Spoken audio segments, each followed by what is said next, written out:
Hey, y'all. Thanks so much for joining me for session 470 of the Therapy for Black Girls podcast. We'll get right into our conversation after a word from our sponsors. Quick question. How many people do you check on every single day who have no idea you exist? Not your friends, not your family. I'm talking about the 5 accounts you go to before you even get out of bed. The influencer whose stories you watch before your coffee is done. The celebrity you genuinely fight somebody for online. My guest today studies exactly that. Dr. Maya Nigel Hoskin is a professor at Loyola Marymount University and a Forbes contributor whose work sits at the intersection of mental health, social media, and identity.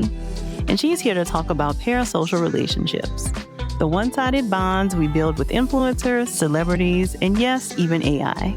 We get into why these relationships hit different for Black women specifically, what happened when owner and founder of the global luxury fashion brand Hanifa's small business got dragged online by people who swore they were ride or die, why Dr. Hoskin had to take a 5-month break from the news to protect her own nervous system, and the moment in her own research career when AI showed up as a relationship people are having, not just a tool people are using. This conversation might make you check your screen time. Press play and let's get into it. Thank you so much for joining me today, Dr. Hoskin. Thank you for having me. I'm so excited to be here. Yeah, I'm very excited to chat with you. This is a conversation I have been wanting to have for a very long time, so I'm really glad that we found you. So tell us a little bit about your work and your background in terms of framing around parasocial relationships. Absolutely. Well, I'm an assistant professor at Loyola Marymount University in Los Angeles, and I'm in the counseling program. So students who are getting their master's degrees to become mental health therapists, school counselors, that whole deal.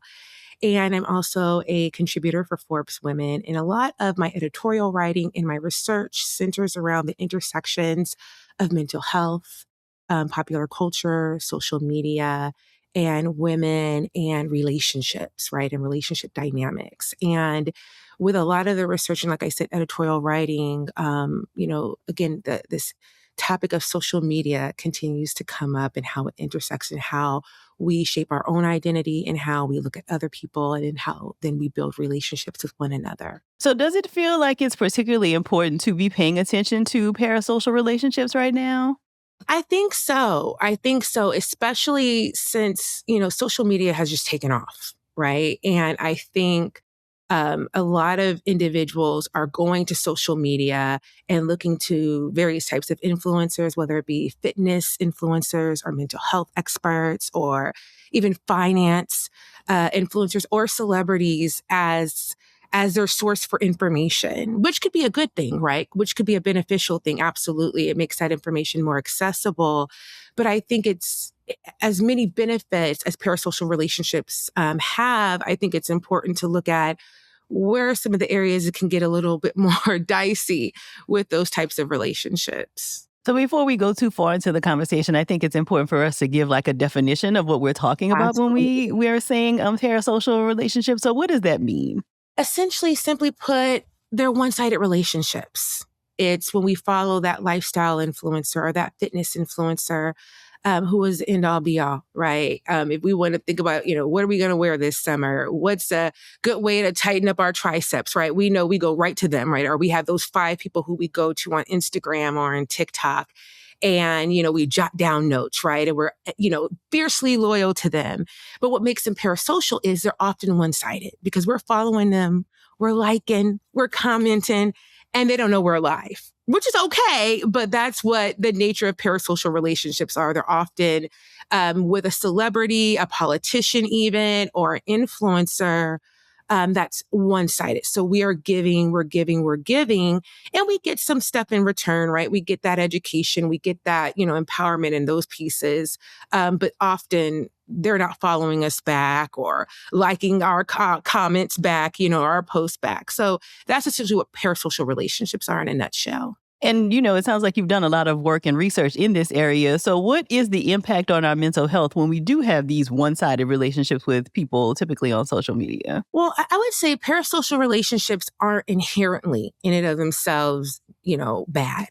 We as humans, all of us, we crave connection. We crave community, belonging, safety, identity, representation, right? And so in a lot of ways, parasocial relationships tell us less about the influencer or the celebrity or the politician and more about ourselves and what we need and what we're seeking. And so within that, they can provide encouragement and empowerment.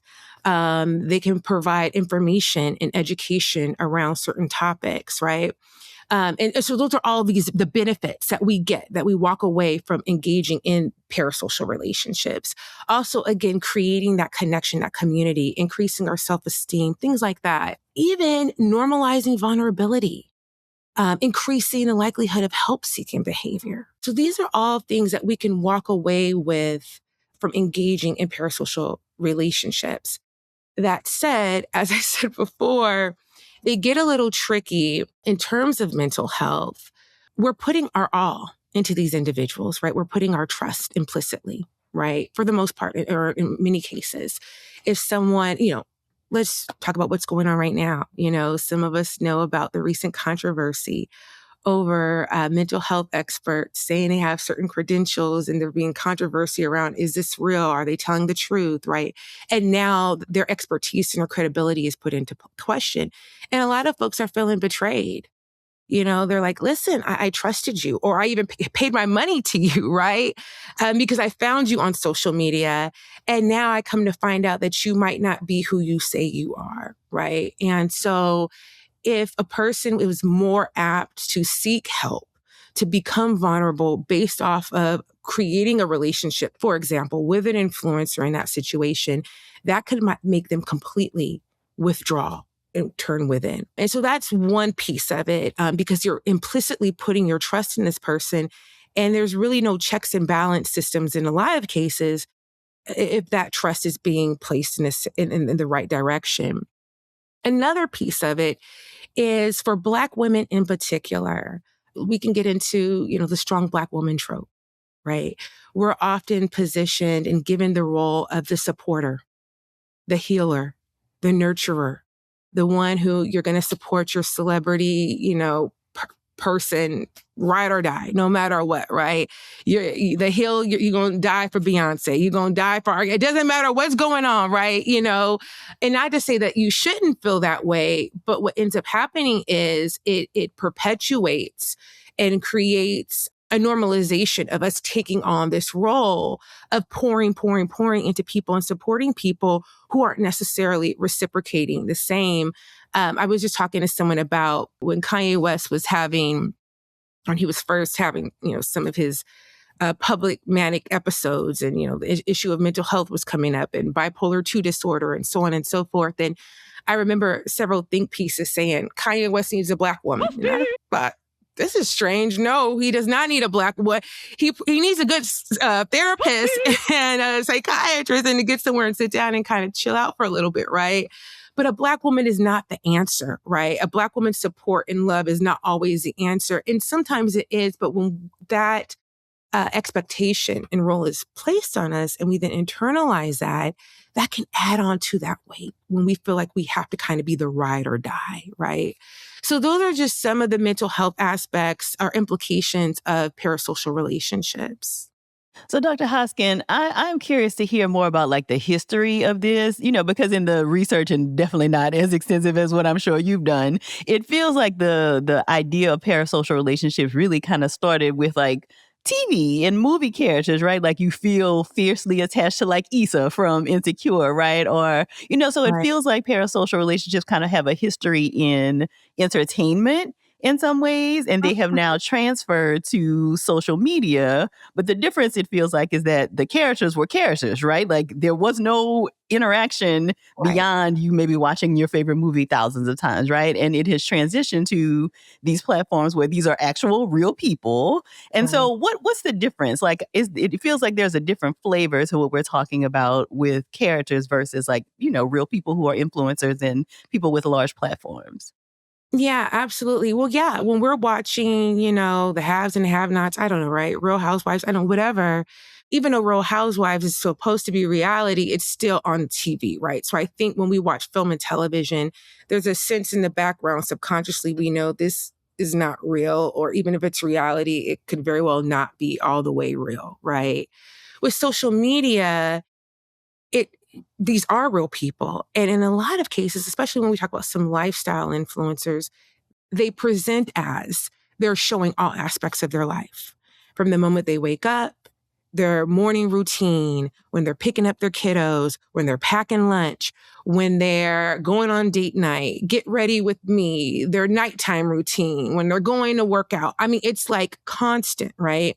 And these images are accessible 24/7.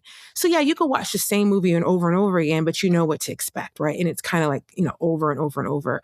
With an influencer or even a celebrity who documents a large part of their portion of their life on social media, it's always something new, right? It's always tantalizing the senses. It's building our adrenaline, right? And it's creating that connection, right? If they open up, I remember I was just with my mother-in-law. We were driving down the freeway and she was on Instagram. And someone, I guess, on Instagram or maybe it was TikTok, I'm not sure, but they were crying because they didn't pass the bar exam. And she said, this is so odd. A baby boomer is like, why would this person record themselves while they are crying over not passing the bar exam? Well, I don't know why they did it, but an advantage to them is, likes, engagement, all these pieces. But on the other end, right, on their followers' end, they feel connected, right? Oh my gosh, this person's being vulnerable with me. They just had this huge disappointment. They didn't pass the bar exam. Oh my gosh. Or I didn't pass the bar exam either.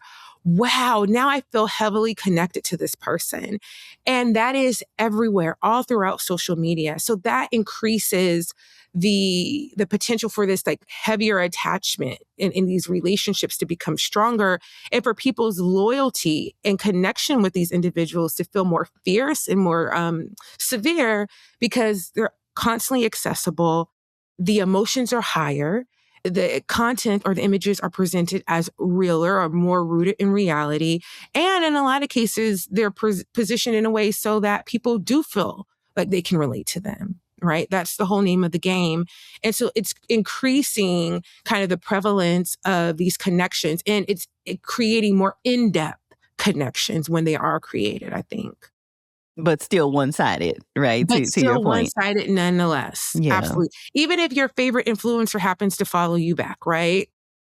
It's still very much one-sided. That doesn't mean you're going to go to dinner with them tomorrow night, right? So it's still this one-sided relationship. So I want to talk a little bit about like Black women who have some of these large platforms, right? So you already mentioned kind of Beyonce and Rihanna and celebrities, the Barbs who kind of have these fandoms around celebrities. But I think even people who are not necessarily like celebrities in those traditional senses, we see even some of the reality TV stars like Olandria from Love Island, or what's her name? Sierra from Summer House, right? Like all of these conversations that often kind of come about as they have appeared on these shows, but then we kind of get wrapped up in their storylines. And then when they move out of these, for Landria, like once she's off the island or once Sierra has left the house, then like they get back onto their social media and realize like, oh my gosh, like all of this, stuff has unfolded. And they've both made comments about kind of feeling like they had a certain responsibility as Black women with these kinds of platforms. Can you talk about like the responsibility or the pressure that sometimes exists when you are a Black woman who amasses this kind of a platform? Oh, absolutely. So that almost speaks to where I was saying in terms of the roles and responsibilities that are passed off or that are delegated to Black women, but flipped. Right. So not as the fan or me, right. But the influencer. Right. And so that is where they might be scrutinized even more, where there might be a higher expectation for them to utilize their platforms in certain ways. There have been certain, I know, certain influencers in the makeup space and the wellness space who have gotten a lot of flack from their followers for not speaking out, during Black Lives Matter, that type of thing. One of the individuals, shot back like, I have my beliefs. I support in the ways that I support, but I choose to have that support be private. and not document that? And, why are you all not expecting the same out of other, influencers in that same way? And so I do think that when it comes to Black women influencers, there is more of this pressure of, okay, now what are they going to say to that? How are they going to respond to this? This law just got passed. Now, what are their response going to be? This president just got elected. Now, what are they going to say? Uh-oh, and then if they don't say anything, then there's this automatic, defensiveness in this line of questioning, and then even assuming where they might stand in certain areas, especially when it comes to politics and what's going on. And I think this is also exacerbated because we already have that, again, these responsibilities that are put on Black women. But I think because we live in such sensitive times right now and such tumultuous and divisive times right now, folks rightly or wrongly are looking for answers. They're looking for support. They're looking for folks that feel like they're going to, that will fight for them and that who will advocate for them. And who better to advocate for them than their favorite influencer, who they've been following for the last 5-6 years and who have supported through thick and thin, right? So now they feel like, I've invested in you. So now I want you to support what I support, right? Now I want you to respond in this way to this issue that might disenfranchise or further marginalize people who look like you and me. And so in some ways, it is an unfair expectation because a person can believe and feel however they choose, and they can demonstrate those beliefs and those feelings however they choose. But there also is some validity to it because folks feel like they've invested, right? They've invested in these people. But I do think sometimes it can get overboard, right? And there is an inequitable, right? There's an inequitable expectation, right, level for Black women influencers in particular. It feels like we saw an example of this, what you're talking about earlier this year with the designer Hanifa from the Yes. Hanifa brand. Yes. So Yes. I'd love to hear your thoughts on that because it does feel like, Black women, I think, were largely like supporters of this brand. But then, there were some customer service issues, it sounds like, and like, you call it, like supply and demand, like the stock was not, held up. And then people were upset that they didn't get emails and those kinds of things. And it does feel like that became this like public dragging, so to speak, of these Black women who many people felt like they had supported. So it sounds like a lot of what you're talking about played out in that situation. Absolutely. I love Hanifa. I bought many pieces from her. So I love the brand. I love the brand. So, and it was unfortunate for me because we often see other brands, who have different issues, with productivity, quality, their turnaround, how quickly you'll get your items after you place the order. And, mum's the word, folks will buy stuff from Shein, right? That's just an example. And it might take 2 months to get, a Fashion Nova. It might take them 5 months to get, right? And there's not much. I mean, they might complain internally. They might create a Reddit thread, but not drag the company like they do Hanifa. There's this piece again where we kind of lose our ability to have grace. And it's almost kind of this dehumanization piece, right? And I think that comes with the strong Black woman trope of, no, you're just supposed to produce. And that's it. There is no space for, there was a glitch. There is no space for large shipment didn't come in when you expected that it would, right? There is no space for that. In that specific situation, I felt like some humanity was lost. And I think, a lot of folks forgot, this is still a small business. This is not some large mega conglomerate with, thousands of employees and staffers and warehouses all over the country, right? This is still a small business trying to maintain and trying to do the best by their customers as possible. And so I do think that there was a piece where there might not have been as much grace given as what could have been.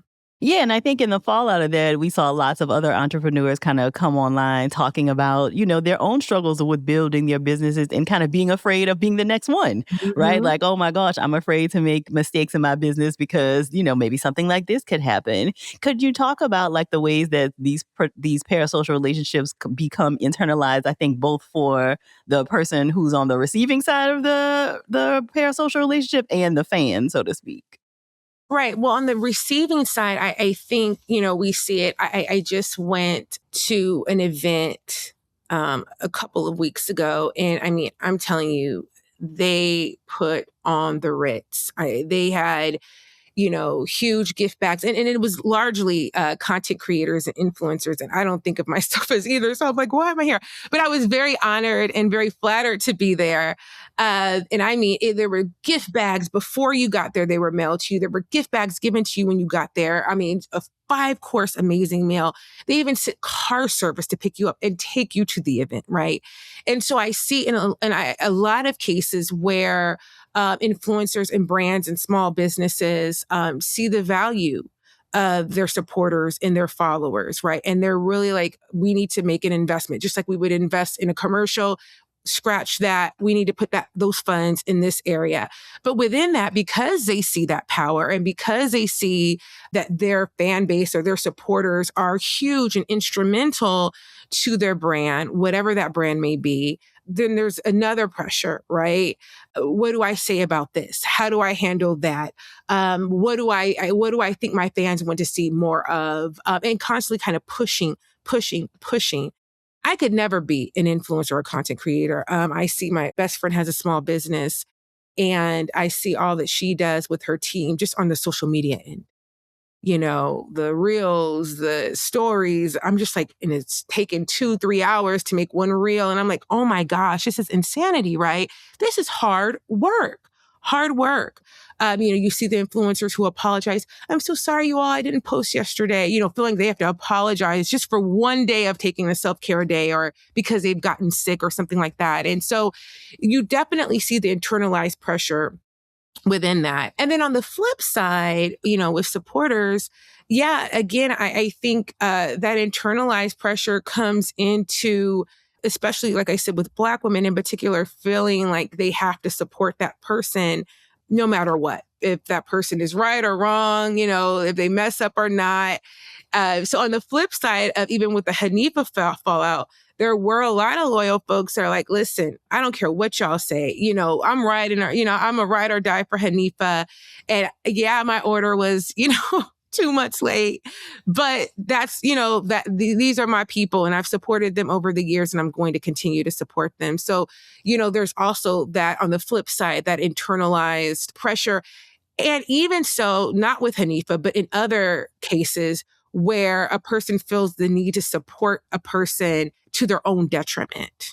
When they're getting into arguments with other people on social media about that person in a way that's anxiety producing, right? Because they feel like now they have to defend that person, that they have some type of moral obligation to that person.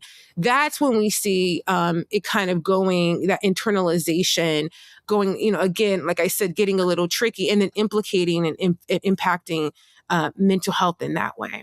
It does very much feel like this double-edged sword, right? I mean, because all of the marketing will tell you that, the things that drive sales are like relatability, allowing your customers and your community to kind of feel like they know you, right? So really leaning into the parasocialness of these relationships. But as you talked about, like there's also a lot that comes with that, right? And I think, they can be very lucrative, right? Like when people feel like you're their BFF, like they're more likely to buy whatever lipstick shade you shared or, the hairstyle techniques that like people are likely to lean into that. So there is a reason, I think, why people would want to foster this kind of relationship with their audience. But like you mentioned, there's also this other piece. So what is the line, right? Like, is there a way to kind of navigate this where you're kind of, aware of like, okay, I don't want to go too far with this, but I also like, this is kind of my business, right? Like, how do you navigate that? As the follower or the supporter?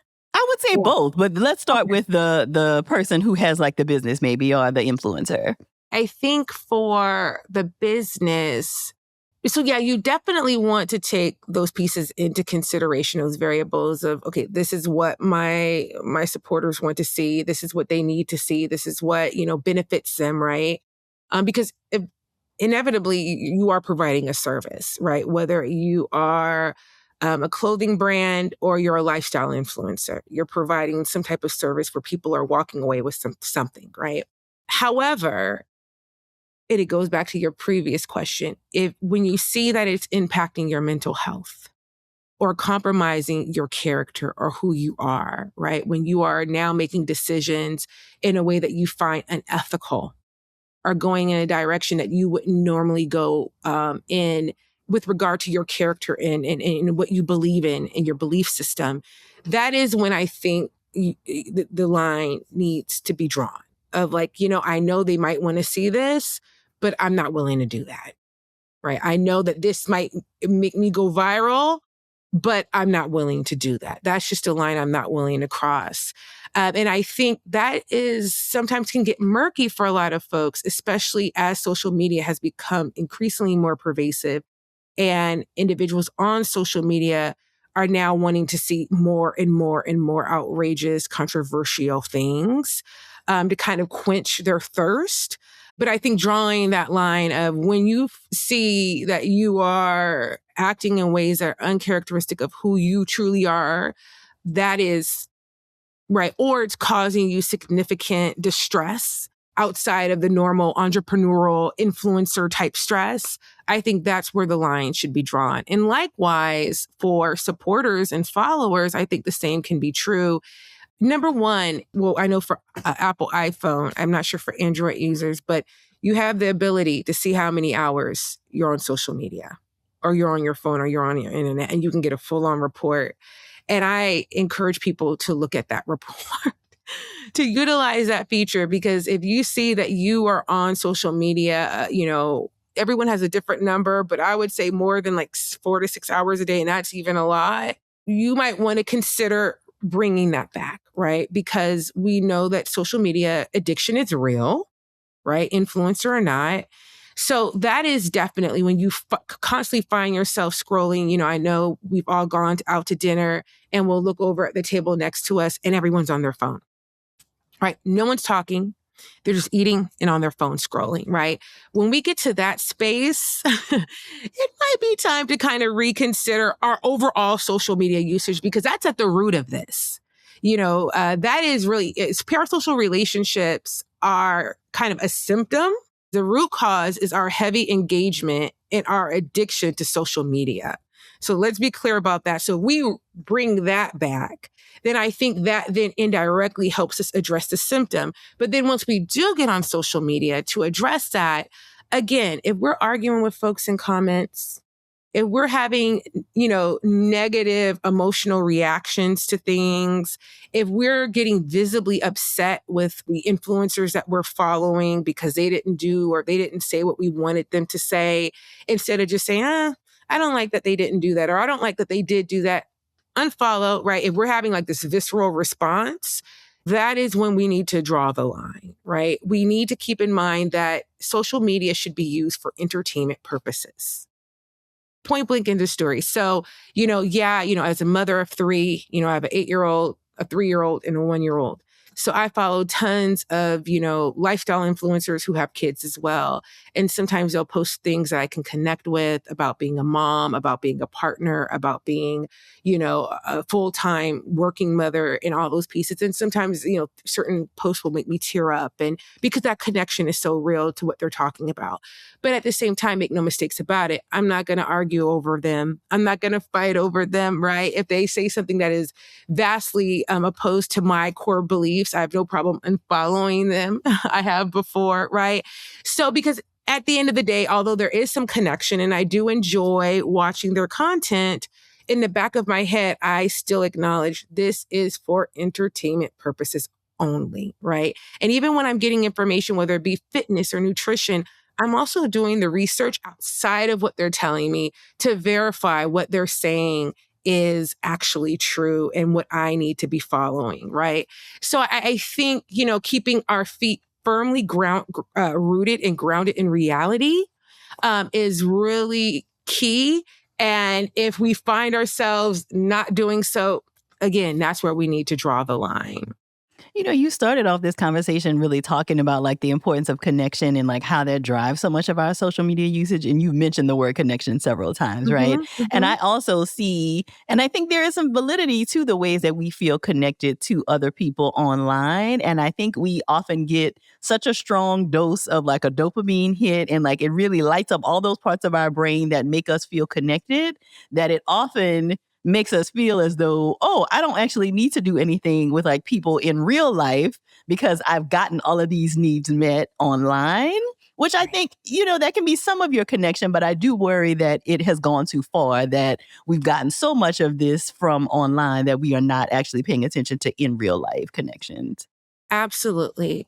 There are some influencers, ironically, who've looked at the impact of this, and researchers as well, who've looked at the impact of this on white males, right? And especially white males in Gen Z who have kind of just gone inward and just stay on social media and on video games. And that is their central spaces of socialization and connection with other people, and the mental health implications of that. And this has really emerged in terms of looking at politics and how information around politics is shared in various communities.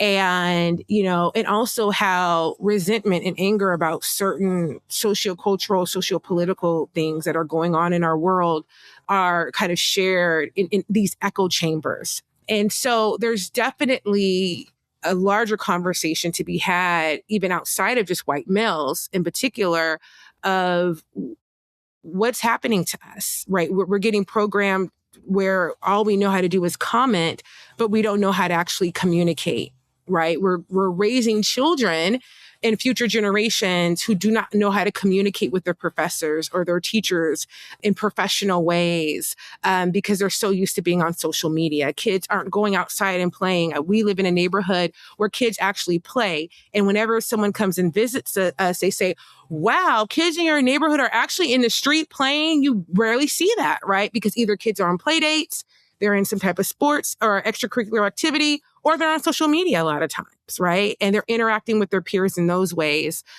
predominantly social media. They're not outside playing. So we lose some of that. And I feel like, and there's a lot of research to this point, but I feel like the pandemic played a huge role in assisting or increasing the likelihood that we all kind of just move, we go in, right? We turn inward, and we look to social media for those connections and those relationships.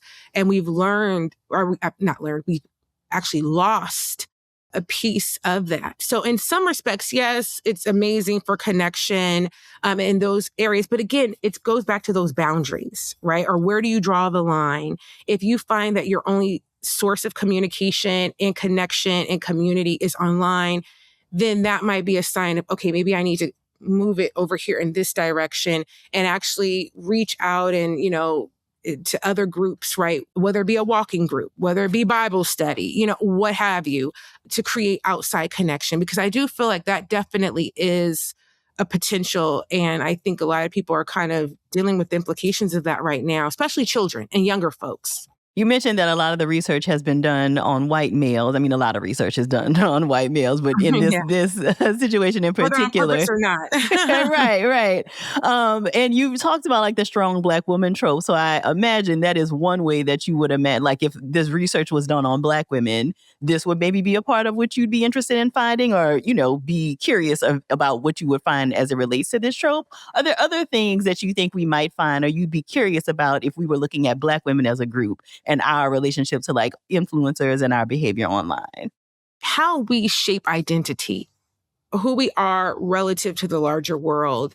I'm actually currently working on a study right now that looks at Black women within the current socio-political climate, within the context of social media and AI, and even looking at GIFs and memes, and how GIFs and memes are portray Black women, and how that then shapes how we look at ourselves. So not only how other people look at us, but how we look at ourselves and how we show up to the world, right? And then how that all ties into our current, socio-political climate and what's going on in politics right now.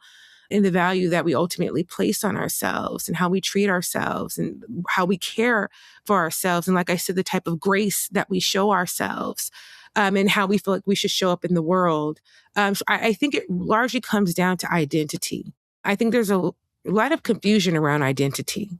Again, you spoke to it earlier, when I was younger, I grew up, on one hand, you had Felicia Rashad as Claire Huxtable. But then few years later, you also had, Little Kim and Foxy Brown, right? And those are two polar opposites, but you understood both were entertainment, but they both kind of counteracted and balanced one another, right? Right now, I don't think, Black women have the balance. I think that we're largely seeing one prototype, right, or monolith of what Black women look like on the large scale, right? On the large scale in mainstream media and mainstream television and mainstream film, the posts that actually go viral on social media more than others, right? I think there's a lot to be said about how that is impacting how women are identifying themselves and shaping themselves and ultimately how they view themselves. Because like I said earlier, representation does matter. And I don't know that we have as much robust representation on social media, even like what I said, even when it comes down to memes and GIFs, as let's say white women, right? You mentioned that when you are following like parenting influencers and other moms online, you will kind of take the information that they share, but also vet it and like look for other credible sources that may be suggesting the same kinds of things. So in generally, what you're talking about is like media literacy, right? Can you share some of the other strategies that may be helpful for us as we are interacting with accounts online? Yeah, absolutely. So again, remembering that things are entertainment. Yes, definitely going back and doing the research on your own. And also being kind with yourself with that. You might not have to research every little thing you come in contact with. Some things are just very straightforward and they just are what they are. And it's kind of common sense. So also having some grace with yourself and being smart about that as well. Going back to the boundary piece, if this is doing anything to your mental health that is not serving you, right? So if your level of engagement on social media or with an influencer or a celebrity or even politically is affecting you in a way that does not serve you, take a step back. Just last summer, with everything that was going on politically, I had to take a step back. I did not go on social media and I didn't watch the news. And I am someone who is an avid news watcher, like literally all day long. I watch the news. But I stopped for about 4 months, maybe 5, because it was just too much. It was just too much for me and it impacted my writing. It impacted my research at the time. But I needed to take that time away because my nervous system was completely dysregulated. I would say that's huge. When you find that your nervous system is shot, right? That you're experiencing dysregulation, it is time to take a step back. Listening to yourself, listening to your body, listening to your nervous system, and having balance, right? And so that kind of feeds into some of these other pieces. Having balance outside of social media, having activities and hobbies, interests outside of social media that anchor you and that bring you joy and that bring you peace. Instead of picking up, we know we love to scroll on social media right before going to bed. That's probably not the best idea. We know research tells us you should not watch TV or be on social media at least 30 minutes before going to bed anyway, right? But if you want to do something to kind of unwind, right before bed or before that 30 minutes prior to bed, pick up a book, right? Pick up a book. If you're not into books, journal, right? Find something to do, meditate, right? If you pray, right? But find something that will anchor you, that will ground you, that will calm your nervous system before going to bed, that does not have anything to do with social media. So I think a large part of this is about establishing boundaries. Establishing boundaries between yourself and social media and really being clear in your mind that this is for entertainment. This is only to enrich my life. This is only to add to my life and to serve me, not to cause me stress, not to cause me strain. This is to bring me joy, right? To bring me joy.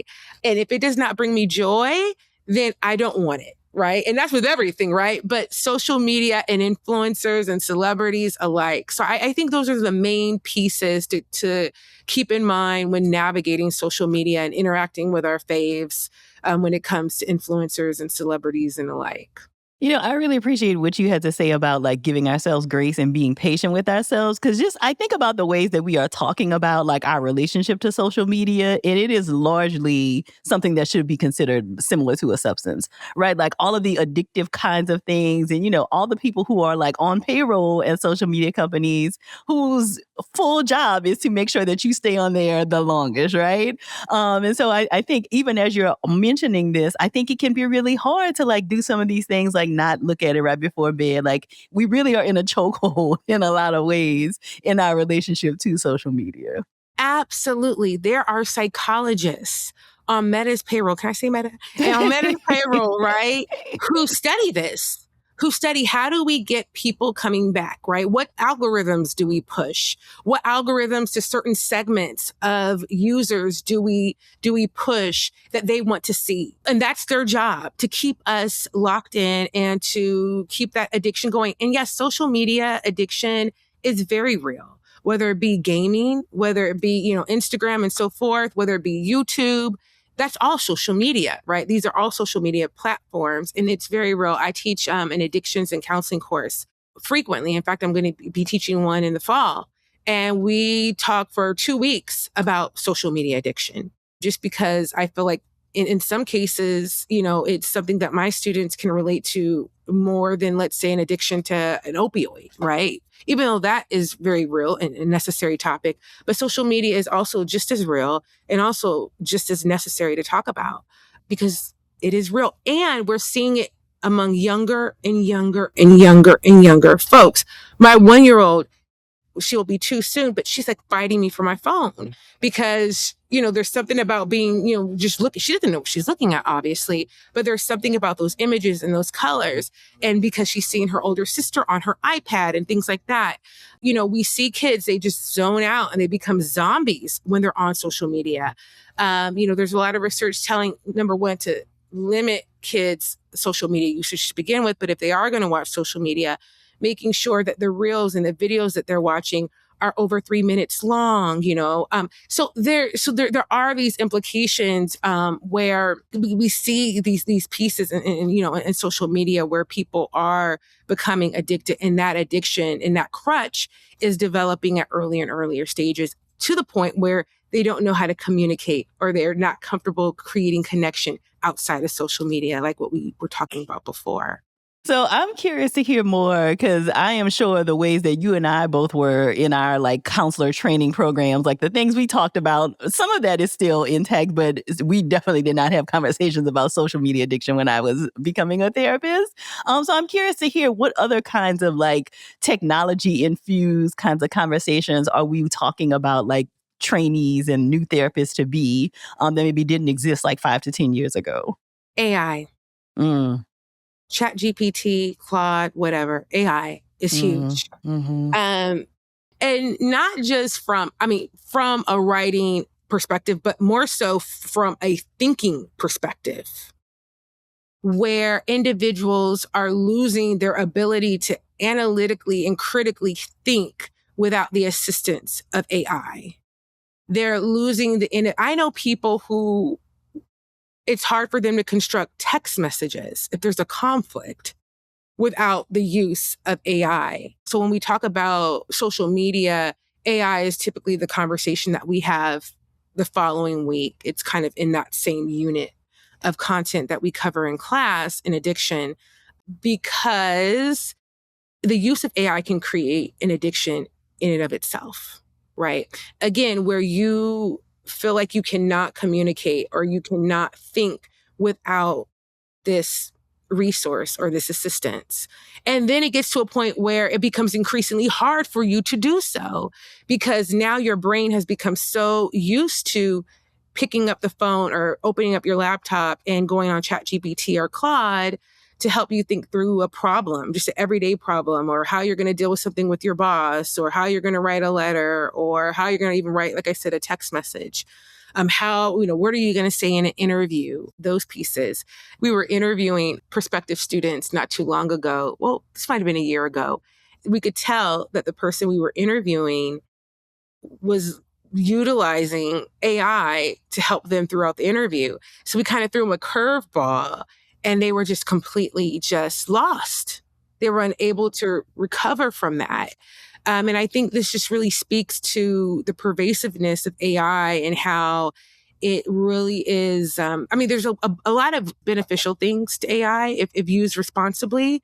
But like with social media, responsibility is a slippery slope for folks sometimes and can become detrimental. What do you think? And this is something I am also just enormously fascinated with, because it just feels like there are just so many like dark rabbit holes to go down with this AI situation and how it impacts our mental health. But like I'm thinking about like the example you just gave us, right? Like somebody who's preparing for like a counseling program, like grad school interview. Historically, that would likely be something you would Google, right? And like get some tips, maybe some testimonies from previous students, and like you would use that to inform the way you show up for your own interview, right? But it feels like there's something that feels like so sticky about AI that it's like you didn't just use it to like help you prepare, like you're actively using it as a part of the interview. Like, do you have any ideas about why you think that is? Like, because in my mind, it feels like, oh, you could have just Googled that and you would have gotten like some blog posts to read, like you could have prepared yourself to show up. But this feels very different, like the relationship people have with AI versus just like Googling something. Do you have any ideas about what that might be? A couple of things. So the first thing I think is the difference is if, let's say I have a job interview, I most certainly will Google and research the heck out of whatever so I can be better prepared, right? And I'm going to make notes and I'm going to rehearse and I'm going to do all the things that we should do when we're preparing for an interview that we really care about. The distinction is I'm not then utilizing a continuous resource to help me think through things throughout the interview process. So I've created these notes, I've kind of used them to help me, and then we're done. And so any questions are out of the ordinary or that might deviate from that research that I've done. Now I can pivot, I can shift, and I can critically think, and I can access my knowledge, I can access my skills and my expertise to answer those questions, hopefully, right? The difference with AI is if a person has the ability and they're on a Zoom meeting or interview, they could potentially hurry up and ask a question, and on the spot, it takes that responsibility off of them of being able to pivot. The brain is a muscle, right? And so if we don't use it, we lose it.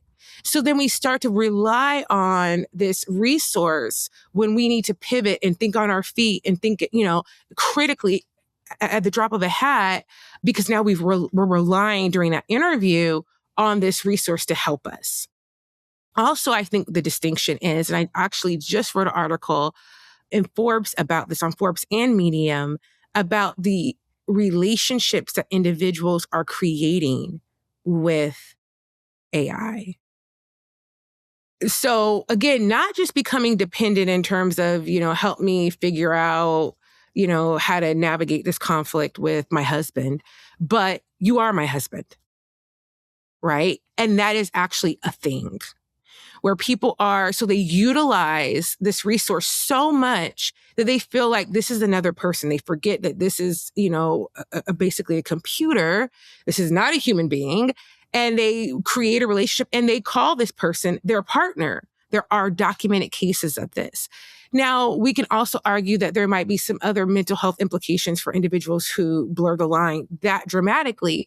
So that's an extreme situation, but there are similar situations where they might not call this person their boyfriend, their girlfriend, their partner, but they go to them in the same way, right? They utilize them and rely on them just in the same way. And that's very different from doing a Google search.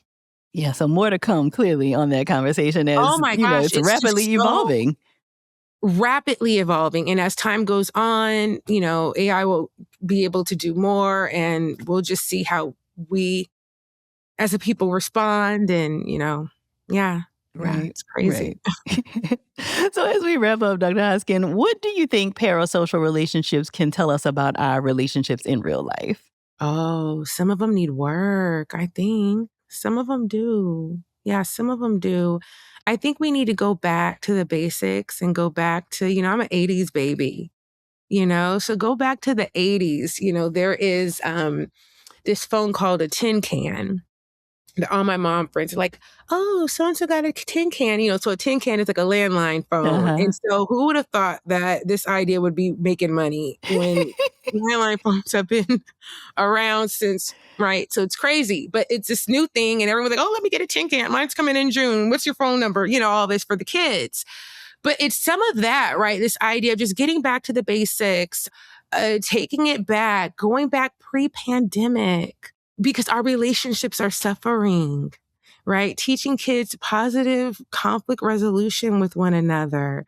A friend of mine got our oldest daughter a book on, and she's 8, a book on how to work out conflict with your friends. And we started reading it because now she and her little girlfriends are having little fights and little things, right? But that's what this is about, right? Like, how do you talk it out? How do you go up to someone and make friends? Again, these basic cardinal skills that we were all taught as kids. How do you say, hi, my name is, can I play with you? Like back to the basics, right? Because we've lost that. We've lost that. Again, there are benefits. They can help individuals who might have challenges in the area of being a little bit more outgoing or extroverted. And so social media may help them in those ways, build their self-esteem, build their self-confidence, help them develop talking points so that they do feel a little bit more comfortable going out, developing and creating those connections and those relationships. So it could definitely work out in a positive way in that way. However, as we said earlier, if not careful, right, and if we don't have boundaries in place, it is a slippery slope where, we can lose sight of those connections and those relationships and our ability to connect and even our desire to want to connect with people, because now we feel like we are connecting with influencers or AI or whatever else. But in this case, parasocial relationships, with influencers or celebrities. Yeah. So both ways. But again, I think that there is some overall work that we need to do a little bit. So Dr. Hoskin, this has been so great to chat with you. Where can we stay connected with you and read the new pieces that you have? Come, follow the research that you said you're doing. What's your website as well as any social media channels you'd like to share? You know what? The best way to find me is Forbes Women. Forbes Women. And like I said, I know, so just go to Forbes, go to leadership, and then Forbes Women. But if you even just Google Maya Hoskin Forbes, all my stuff comes up. And like I said, I'm far from an influencer or a creator. And so I need to do better. I need to create a website. Can you believe that I'm so much in a dark age? I don't have a website. So Dr. Joy, you have put that at the front of my to-do list. I'm going to create a website. Yes. I'm crazy. But yeah, definitely Forbes. That would be the best place to find me. Yes. And you can contact me, leave comments on my articles and everything. Perfect. We'll make sure to include links to some of your pieces from Forbes in our show notes. Thank you so much for spending some time with us today. I appreciate it. Thank you for having me, Dr. Joy. It's been a blast. I'm so glad Dr. Hoskin was able to join me for this incredible conversation. To learn more about her and her work, be sure to visit the show notes at therapyforblackgirls.com/session470. And don't forget to text this episode to 2 of your girls right now and tell them to check it out. Did you know that you could leave us a voicemail with your questions or suggestions for the podcast? If you have thoughts about topics we should discuss, drop us a message at memo.fm/therapyforblackgirls and let us know what's on your mind. We just might feature it on the podcast. If you're looking for a therapist in your area, visit our therapist directory at therapyforblackgirls.com/directory. Don't forget to follow us on Instagram at therapyforblackgirls. And come on over and join us in our Patreon community for exclusive updates, behind-the-scenes content, and much more. You can join us at community.therapyforblackgirls.com. This episode was produced by Elise Ellis, Inde Chubu, and Bria Mosley. Editing was done by Dennis and Bradford. Thank y'all so much for joining me again this week. I look forward to continuing this conversation with you all real soon. Take good care.